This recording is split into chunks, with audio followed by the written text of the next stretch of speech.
गर्मी है तो गर्मी के हिसाब का आहार दीजिए, सर्दी है तो सर्दी के हिसाब का आहार दीजिए, बरसात है तो बरसात के हिसाब का आहार दीजिए, जैसे उनकी प्रकृति है उसके अनुकूल आहार दीजिए। तो आहार दान का फायदा है, वरना हमारे आहार दान से कष्ट हो जाए तो और दिक्कत। और आज एक सबसे बड़ी परेशानी आ रही है 16 की परेशानी, शुद्ध कपड़ों की परेशानी। कपड़े धो के महीने भर पहले अलमारी में रख दिए और निकाल के पहन के आ गए, वहां शुद्ध कपड़े धुले कपड़े हैं भाई, कब पहने थे, कब निकाल धोए आपने, वो तो 1 महीने पहले धोए थे, फिर कहाँ रखे थे, फिर वो हमने ना अपनी अलमारी में रख लिए थे, फिर आप वही पहन के आई हैं। हाँ, और नए नए कपड़े पहन के कई बार तो पता चल जाता है, अंतराय भी करना पड़ता है। जो शुद्ध कपड़े होते हैं छने पानी में धो करके रात्रि में सुखा दीजिए, और सूखने के बाद जो आपके पुराने और घर के कपड़े हैं उन कपड़ों से टच नहीं करना, और गीले कपड़े पहन के चाहो तो उन्हें उठा लो और अंदर ले जाके फिर बदल के फिर आप वो कपड़े 16 के पहन के आओ, तो वो कपड़े शुद्ध कपड़े माने जाते हैं। वरना पता नहीं कितनी अशुद्धि हो रही है, लोग अंदर के वही कपड़े पहने रहते हैं, ऊपर से दूसरे पहनाते। मन शुद्धि, वचन शुद्धि, काय शुद्धि, कहां से काय शुद्धि हो गई?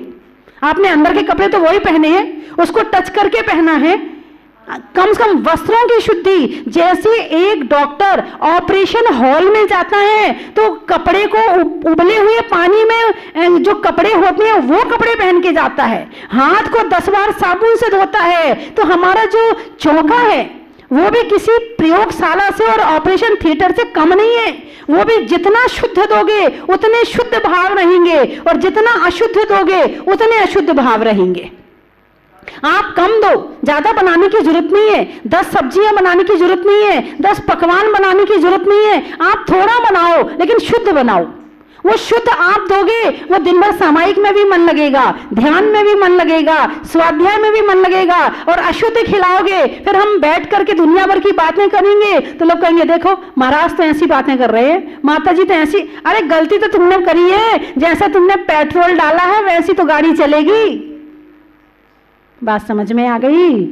शुद्धि का बहुत ध्यान रखना चाहिए। और कुछ लोग तो कहते हैं शुद्धि के चक्कर में आहार ही नहीं देते। हाँ, कुछ लोग कौन शुद्ध करे कौन, अरे ये तो श्रावक के लिए पुण्य कमाने का एक बहुत बहुत बहुत बड़ा जरिया है। इसके बिना श्रावक का पुण्य पूरा होता ही नहीं है। उधर राजा श्रेयांस ने पूरी विधि करके आहार दिया, और आहार देने के बाद क्या दिया आहार में? आहार में जो दिया था वो इक्षु रस था, गन्ने का रस था। आज के दिन जो प्रभु का आहार हुआ था 1 वर्ष 13 दिन बाद हुआ था। कितने दिन बाद? 1 वर्ष 13 दिन बाद। वो स्थान कौन सा था? हस्तिनापुर। स्थान कौन सा था? हस्तिनापुर। और आज के दिन हस्तिनापुर में बहुत बड़ा मेला लगता है। और श्वेतांबर समाज में एक वर्षी तप होता है, 1 दिन भोजन 1 दिन उपवास, 1 दिन भोजन 1 दिन उपवास। लाखों हजारों लोग करते हैं, हजारों लोग करते हैं, हजारों महिलाएं हजारों जेंट्स करते हैं। और आज के दिन उनका पालना होता है, वहां पर गन्ने के रस से पालना होता है। तो गन्ने के रस का आहार आज हमारे प्रभु ने लिया था, और उस दिन से आज तक ये आहार की परंपरा चली आ रही है। प्रथम दाता राजा श्रेयांस, राजा सोम, प्रथम पात्र आदिनाथ प्रभु, जो उत्तम पात्र को आहार दिया तो राजा श्रेयांस भी मोक्ष चला गया, राजा सोम भी मोक्ष चला गया, और आदि प्रभु जिन्होंने लिया है वो भी मोक्ष चले गए। उत्तम दाता, उत्तम पात्र, उस आज के दिन से आहार की परंपरा शुरू हुई थी। और आहार तो परंपरा शुरू आज से हुई थी। तो आप ये मत सोचना अकेले अक्षय तृतीया को चौका लगा लेंगे फिर बाद में नहीं लगाएंगे। आज के दिन तो लगाना ही चाहिए। आज के दिन तो हमारे हाथ से आहार दान होना ही चाहिए। साल भर तो लगाना ही लगाना है, नहीं तो कुछ श्रावक सोचे ठीक है अक्षय तृतीया को लगा लेंगे। आज के दिन की परंपरा नहीं। मुनि को भोजन दे फेर निज करई आहारे। क्या कहा है? पहले साधु को भोजन दो, उसके बाद स्वयं खाओ। कब? रोज, एक दिन के लिए नहीं कहा है। नहीं तो तुम एक दिन कहते महीने में एक दिन चौका, 2-4 महीने में, साल भर में 1 दिन चौका लगा लिया, हाँ हम तो चौका लगाते हैं ना। अरे नहीं, एक दिन लगाकर धन्य मत हो, ये तो रोज का काम है श्रावक का। रोज अपने लिए बना रहा है, अपने लिए नहीं, बनाओ अपने लिए, उसमें से साधु का हिस्सा भी निकलेगा। लेकिन चौका, चौका किसे कहते हैं? जहां 4 बातों का ध्यान रखा जाता है, द्रव्य शुद्धि, क्षेत्र शुद्धि, काल शुद्धि और भाव शुद्धि। किचन किसे कहते हैं? जहां किचकिच होती रहे उसे किचन कहते हैं। और रसोई किसे कहते हैं? जहां रसयुक्त आहार बनाया जाता है। जहां रसयुक्त आहार बनाए, तो किचन नहीं बोलना चाहिए, या तो रसोई बोलो या चौका बोलो।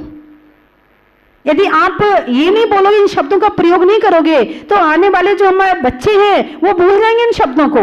एक बार की बात है, 2 बच्चे स्कूल गए, एक पहले पहुंचा, दूसरा बाद में पहुंचा।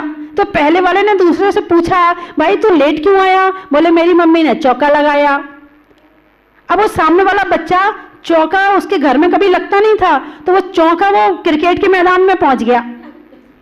बोले तेरी मम्मी ने चौका लगाया, तू लेट आया, मेरी मम्मी ने छक्का लगाया, मैं तो पहले आ गया। यदि आप इन शब्दों का प्रयोग नहीं करोगे तो आने वाली पीढ़ी चौका शब्द भूल जाएगी। इसलिए चौका शब्द अपने घर में प्रयोग करना चाहिए। और द्रव्य शुद्धि, क्षेत्र शुद्धि, काल शुद्धि, भाव शुद्धि। द्रव्य शुद्धि, जो भोजन का द्रव्य है वो शुद्ध होना चाहिए, मर्यादा का होना चाहिए, अशुद्ध नहीं होना चाहिए। क्षेत्र शुद्धि, जहां भोजन बन रहा है, जहां आहार बन रहा है, उसके आसपास 25 हाथ तक कोई स्थान, फिर भी थोड़ा डिस्टेंस बना करके दीवार से लगी हुई, कोई वहां अटैच समझ गए अटैच नहीं होना चाहिए, पहली बात। दूसरी बात, काल शुद्धि, सामयिक के काल को छोड़कर, रात्रि के काल को छोड़कर, सूर्य ग्रहण चंद्र ग्रहण के काल को छोड़कर, और जो आहार लेने की बेला है उसी में आहार लिया जाए, उसके अलावा आहार ना लिया जाए। काल शुद्धि और भाव शुद्धि, जिस समय आहार देते हो भाव शुद्ध होना चाहिए। साधु को जब आहार देते हो क्या बोलते हो? मन शुद्धि, वचन शुद्धि, काय शुद्धि। सबसे पहले वचन शुद्धि, काय शुद्धि बाद में बुलवाइए, काय शुद्ध बाद में करना। आहार देना है, पहले मन शुद्ध कर लो, इस मन में भक्ति भर लो। मन में भक्ति नहीं भरोगे तो आहार देने का फल भी पूरा मिलने वाला नहीं है। सबसे पहले मन शुद्धि, जिसको आहार दे रहे हो चौके में हो, क्रोध ना हो, अभिमान ना हो। देखो उसने चौका लगाया था ना, कुछ नहीं बनाया था, देखो मैंने कितना बनाया है। अभिमान नहीं होना चाहिए। जिसकी जो शक्ति है उतना करो, उससे ज्यादा करने की जरूरत नहीं है। चौके में जरा बढ़िया सी साड़ी पहन के आ गए और किसी ने कम अच्छी साड़ी पहनी है, अभिमान आ गया, देख कैसे कपड़े पहन के आए हैं, ऐसे कपड़े कहीं चौके में पहने जाते हैं, ओह लो, वहां अभिमान आ गया। मायाचारी, चौके में मायाचारी नहीं करनी चाहिए। लोभ, कई लोग तो आहार इसीलिए देते हैं, ये देंगे तो हमें भी कुछ मिल जाएगा।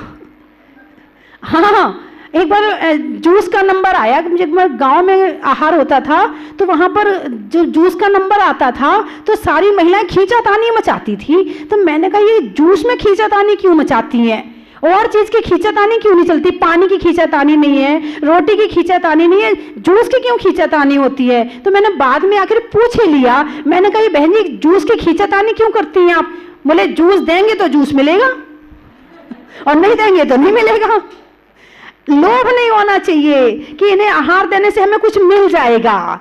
यदि ये लोभ भी मन में है तो आहार का फल प्राप्त होने वाला नहीं है। पाप ना हो, मोह ना हो। इस तरह से जो भाव कषाय के होते हैं, वो कषाय के भावों से रहित जो भाव होते हैं उसको कहते हैं मन शुद्धि। उसको कहा है मन शुद्धि। फिर बोले वचन शुद्धि। हम जो बोल रहे हैं वो वचन हमारे शुद्ध है, हम अशुद्ध वचन नहीं बोलेंगे। अब अशुद्ध वचन में क्या आ सकता है? फल काट दो, ये शुद्ध वचन है कि अशुद्ध वचन? काट दो शब्द जो है वो हिंसात्मक शब्द है। और हिंसात्मक शब्द का प्रयोग रसोई में कभी भी नहीं करना चाहिए। बिनार दो, संवार दो, ऐसे करना चाहिए। एक बार की बात है कि प्रवचन में बता दिया मैंने कि काट दो शब्द प्रयोग नहीं करना चाहिए, हिंसात्मक शब्द है। तो वो एक बच्चा जो था वो घर में गया, मम्मी से कहता मम्मी मेरे नाखून बिनार दो।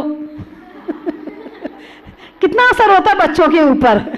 बच्चे कितनी जल्दी बात को सीखते हैं, वो समझते हैं और जल्दी सीख जाते हैं। बड़ों को सिखाने में बड़ा टाइम लगता है। तो काट दो शब्द नहीं बोलना चाहिए। एक बार चौके में आहार कर रही थी मैं, तो एक भाई बोले मन शुद्धि, वचन शुद्धि, काय शुद्धि, आहार जल शुद्ध है, मेरा रात्रि भोजन का त्याग है, मेरा अंडा मांस मछली का त्याग है। अब इन शब्दों का प्रयोग कर लिया, हमें वहीं अंतराय करना पड़ा, वहीं अंतराय करना पड़ा।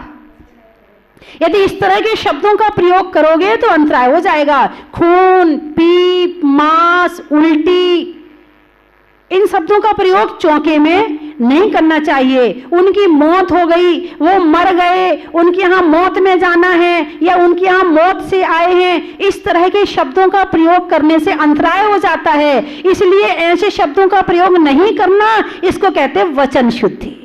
हमारी मन शुद्धि भी है और हमारी वचन शुद्धि भी है। काया शुद्धि, काया कैसे शुद्ध है? अंदर के कपड़े तो वही हैं और बाहर के कपड़े ऊपर से दूसरे पहन के आ गए हैं। ये काया शुद्धि पाप किसको लगेगा? आपने तो बोल दिया मन शुद्धि, वचन शुद्धि, काया शुद्धि। और साधु तुम्हें देखने थोड़ी जाएगा कि तुम कैसे कपड़े बदल रहे, कैसे नहीं बदल रहे हो। तुम्हें देखने थोड़ी जाएगा, तुमने तो कह दिया और दे दिया, पाप तुमने कमाया। अशुद्ध का जो भाव थोड़ा बहुत होगा वो हमारे अंदर आएगा, और तुमने जो काय शुद्धि बोल के ये किया है वो तुमने पाप कमाया। कुछ लोग तो आते हैं, भीड़ है, चलो कोई देख नहीं रहा, पानी के छींटे डालो और पहुंच जाओ चौके में। नहीं, गलत है, ऐसा नहीं करना चाहिए। हम अपनी ही परंपरा को नष्ट कर रहे हैं। थोड़ा सा प्रयास लगता है, मेहनत लगती है, आप भक्ति से दो, पूरी शुद्धि के साथ में दो कि वो आपको भी फलदायी होगा और जिसको दे रहे उसको भी फलदायी होगा। और आहार दान देना जरूर चाहिए। 4 दान बताए हैं, 4 दान में से आहार दान। आप साधु को आहार दान देते हैं और साधु आपको ज्ञान दान देता है। हम खाली हाथ नहीं लेते, हाँ, ये पक्का मान के रखना। आप सोचो माता जी को हम देते ही देते हैं ना, देते ही देते नहीं है। हम 1 टाइम लेते हैं और 2 टाइम लौटा देते हैं। 1 टाइम लेते हैं और दिन भर लौटा देते हैं, लिख के लौटा देते हैं, पढ़ के लौटा देते हैं, जैसा बनता है वैसे लौटा देते हैं, लेकिन रखते नहीं है। तो आपने साधु को आहार दान दिया, आपने साधु के शरीर की रक्षा करी और साधु ने आपके आत्मा की रक्षा करी। साधु ने आपको पापों से बचाया, साधु ने आपको कषायों से बचाया, मोक्ष का रास्ता दिखाया। तो आपने साधु की रक्षा करी तो साधु ने आपकी आत्मा की रक्षा कर दी। परस्पर ग्रहो जीवानाम, इस शब्द का क्या अर्थ होता है? परस्पर में एक दूसरे का उपकार करो, एक दूसरे का उपकार करो। साधु तुम्हारे गांव में 2 साधु भी आ जाएं तो कई कई गांव तो ऐसे होते हैं कि 10-10, 20-20 चौके लग जाते हैं 2 साधु के लिए, और कई कई गांव ऐसे होते हैं कि जहां तू चौका लगा लेना, अरे नहीं ना मेरे यहाँ ना स्कूल जाता ना बच्चा, मैं नहीं लगा। ओहो, इतने बहाने, इतने बहाने, इतने बहाने हो जाते हैं। ये बहाने नहीं बना रहे, ये पाप कर्म का उदय चल रहा है, जो ऐसे भाव हो रहे हैं। जब साधु हमारी सारी समाज को रास्ता दिखा सकता है तो हम सारी समाज हमारी साधु को क्यों नहीं अच्छे से आहार दे सकती है? दे सकती है, लेकिन थोड़े से भावों की कमी आ रही है। बाहर भाव ऐसे होते हैं कि भाव अशुद्ध चौके हो गए घरों में, इसलिए थोड़ी दिक्कत आ गई। अब घर में, जिस घर में रसोई में आलू रखे हैं, प्याज रखी है, लहसुन रखी है, ब्रेड रखी है, बिस्किट रखी है, सारा चौका फैला पड़ा है, अब कहां से तब मन करेगा कि तुम चौका लगाओ? तो कम से कम इसके लिए सुन लो मेरी बात, यदि आपको इच्छा है कि आप चौका लगाने की आदत रहे आपको, तो हर अष्टमी या चतुर्दशी को आप शुद्ध भोजन करना प्रारंभ कर दो। जैसे साधु भोजन करते हैं ऐसा भोजन आप अष्टमी और चतुर्दशी को करना शुरू कर दो। तो आपके घर में सप्ताह में 1 दिन चौका लग गया, और उस दिन साधु आ गए तो ठीक है, और नहीं आए तो भावना भागे तुम स्वयं भोजन कर लो। हे प्रभु, आज कोई साधु संत नहीं है, आज मैं अपने बड़ों को खिला करके खा रही हूँ, और ऐसी भावना से भोजन करो। और आपने अष्टमी चतुर्दशी को जो शुद्ध भोजन बनाया, साधु आए ना आए, आपने आहार दान का पुण्य ले लिया। हे भगवान, 3 कम 9 करोड़ मुनिराजों का आहार अच्छे से हो। हे भगवान, 3 कम 9 करोड़ साधु साध्वी जितने भी हमारे त्यागी व्रती छुल्लक केलक सबका आहार अच्छे से हो। इसके बाद ही श्रावक को भोजन करना चाहिए, उसके पहले श्रावक को भी भोजन नहीं करना चाहिए। और थाली में बैठने से पहले ये सोचना चाहिए, ये विचार करना चाहिए मन में कि सबका आहार अच्छे से हो। हिंदुओं में एक बड़ी अच्छी परंपरा है, जब वो भोजन करने बैठते हैं तो थोड़ी सी रोटी तोड़ते हैं, उसमें दाल लगाते हैं, सब्जी लगाते हैं, पापड़, जो भी थाली में जो होता सब लेकर और एक तरफ रख देते हैं। आपने इसका अर्थ समझा कभी? इसका रहस्य जाना क्या रहस्य है? वो रहस्य ये है कि हे भगवान, आज हमारे यहाँ कोई अतिथि नहीं आया है, आज मैं उसके नाम का ये भोजन निकाल रहा हूं, उसके बाद मैं कर रहा हूं, मैं पहले नहीं खा रहा हूं।